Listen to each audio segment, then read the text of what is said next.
Hi friends, welcome back to our channel. இன்னைக்கு நம்ம சென்னை மசாலா எப்படி பண்றது தான் பார்க்க போறோம். அதுக்கு நான் வெள்ளை கொண்டக்கடலையை மார்னிங் ஊற வச்சிருந்தேன். நைட் ஒரு 7 o'clock வந்து குக்கர்ல விசில் விட்டு எடுத்து வச்சுக்கிட்டேன். குக்கர்ல வந்து ஒரு 4 விசில் விட்டு எடுத்து வச்சுக்கோங்க ஃப்ரெண்ட்ஸ். ஒரு வெங்காயம், மீடியம் சைஸ் வெங்காயம் கட் பண்ணி வச்சிருக்கேன் குட்டி குட்டியா. தக்காளி வந்து ஒரு 2 தக்காளியை மிக்சியில போட்டு பியூரி மாதிரி எடுத்து வச்சிருக்கேன். குக்கரை நம்ம கேஸ்ல வச்சு ஆன் பண்ணிக்கலாம். இதுல 1 pot மாதிரி குக்கர்லயே செஞ்சிடலாம். நீங்க ஃபர்ஸ்ட் வேக மட்டும் எடுத்து வச்சுக்கோங்க சென்னாவை. இந்த சென்னா மசாலா வந்து சப்பாத்தி, தோசை கூட நல்லா இருக்கும் ஃப்ரெண்ட்ஸ். அப்புறம் நம்ம இது பண்ணுவோம்ல, பூரிக்கு சூப்பரா இருக்கும்.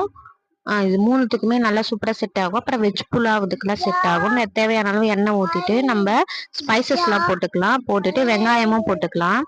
பட்டை, லவங்கம், ஸ்பைசஸ், அன்னாச்சி மொக்கு இதெல்லாம் போட்டிருக்கேன்.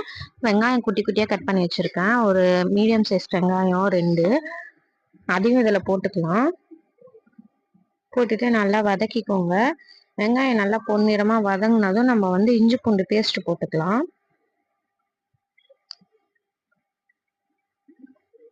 இஞ்சி பூண்டு பேஸ்ட் வந்து இன்னைக்கு ஒரு 2 ஸ்பூன் எடுத்து வச்சிருக்கேன். ஏன்னா சென்னா மசாலா வந்து கொஞ்சம் கேஸ் ஐட்டம்ல, அதனால நீங்க வந்து கொஞ்சம் இஞ்சி பூண்டு பேஸ்ட் கொஞ்சம் அதிகமா போட்டீங்கன்னா உங்களுக்கு இதுவும் ஆகாது. மோஸ்ட்லி இது வந்து சென்னால வந்து நிறைய இது இருக்கு, சத்துக்கள் இருக்கு, அதனால சாப்பிடலாம். அதுக்கு நீங்க ஈஸியா டைஜஸ்ட் ஆகிறதுக்கு ஹாட் வாட்டர் குடிக்கணும். அப்புறம் இந்த மாதிரி இஞ்சி பூண்டு பேஸ்ட் எல்லாம் போட்டீங்கன்னா உங்களுக்கு வந்து எந்த ப்ராப்ளமும் வராது. இப்ப டொமேட்டோ பியூரி வந்து இதுல போட்டுக்கலாம்.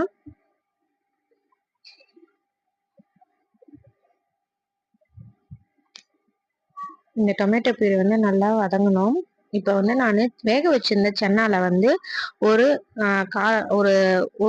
ஒரு கால் கரண்டி தேக்கரண்டி வந்து தனியா எடுத்து வச்சுக்கிட்டேன். எடுத்து வச்சு மிக்சியில போட்டு ஒரு ஓட்டு ஓட்டிக்கிட்டேன். அது வந்து திக்னஸ் கொடுக்கும், பைண்டிங் கொடுக்கும் நம்மளுக்கு. நம்ம தண்ணியா செஞ்சா கூட இது போட்டோம்னா நம்மளுக்கு திக்னஸ் கிடைக்கும், டேஸ்டும் நல்லா இருக்கும் ஃப்ரெண்ட்ஸ் சென்னா மசாலாக்கு. இப்ப வந்து இதுல நம்ம ரெட் சில்லி பவுடர் போட்டுக்கலாம். அப்புறம் சென்னா மசாலா வந்து எந்த பிராண்ட் வேணா நீங்க எடுத்துக்கலாம். அது வந்து ஒரு ஸ்பூன் போட்டுக்கலாம். பச்சை மிளகா வந்து நான் லாஸ்டா ஒன்று போட்டிருக்கேன். உங்களுக்கு வேணும்னா இந்த ஸ்டேஜ்லயே நீங்க 2 பச்சை மிளகா போட்டுக்கலாம் ஃப்ரெண்ட்ஸ். வெங்காயம் போட்டல அந்த ஸ்டேஜ்லயே 2 பச்சை மிளகா கீரி போட்டுக்கலாம்.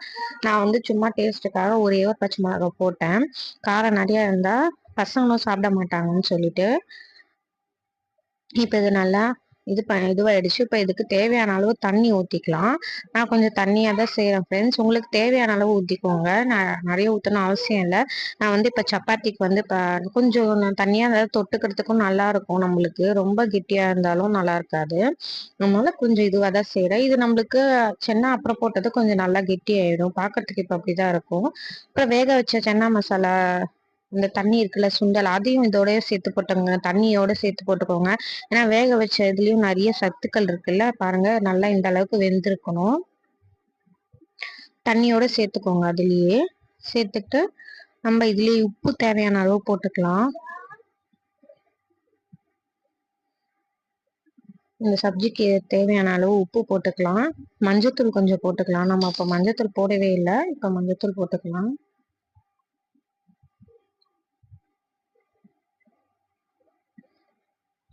இது எல்லாமே போட்டுட்டு நம்ம சுண்டல் பைண்ட் பண்ணி வச்சிருக்கோம்ல மிக்சியில போட்டு கொஞ்சமா அதையும் இதுலயே போட்டுக்கலாம்.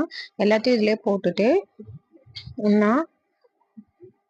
நம்ம வந்து குக்கர் மூடி ஒரு 3 விசில் விட்டு எடுத்துக்கலாம் ஃப்ரெண்ட்ஸ். சூப்பரா ஆயிடும்.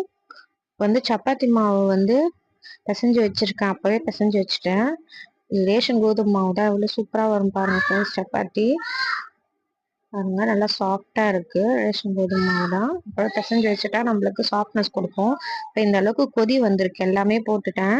இப்போ பாருங்க சுண்டல் அரைச்சி வச்சிருக்க சுண்டலும் இதுலயே போட்டுட்டேன்.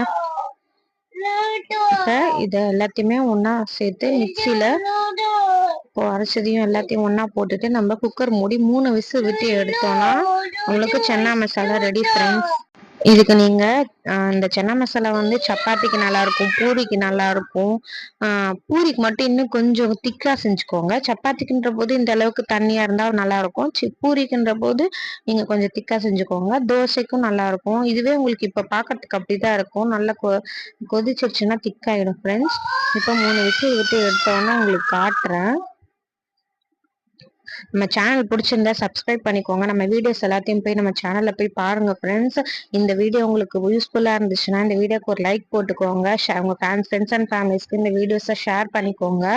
பாருங்க இந்த அளவுக்கு நல்லா விசில் விட்டு எடுத்துட்டு ஒரு 3 விசில் சூப்பரா ஆயிடுச்சு பாருங்க. இதுல மேல கொத்தமல்லி தூவிட்டு நம்ம சப்பாத்திக்கு சர்வ் பண்ணிட்டோம்னா அவ்வளவுதான் ஃப்ரெண்ட்ஸ். சூப்பரா இருந்துச்சு சன்னா மசாலா. டேஸ்ட் சூப்பரா இருந்துச்சு. கண்டிப்பா நீங்களாம் சொல்வீங்க பாருங்க. டேஸ்ட் ட்ரை பண்ணி பாருங்க. ட்ரை பண்ணி பார்த்துட்டு எப்படி இருந்துச்சுன்னா நம்ம கமெண்ட் பாக்ஸ்ல கமெண்ட் பண்ணுங்க ஃப்ரெண்ட்ஸ். பாருங்க இந்த அளவுக்கு சப்பாத்தி போட்டு எடுத்துட்டேன். இப்போ டைம் ஒரு 8:30 இருக்கும். நாங்கள் டிஃபன் சாப்பிட ஆரம்பிச்சிட்டோம். Bye friends. அவ்வளோதான். நம்ம வீடியோ பிடிச்சிருந்தா லைக் பண்ணிக்கோங்க, ஷேர் பண்ணிக்கோங்க, நம்ம சேனலை சப்ஸ்கிரைப் பண்ணி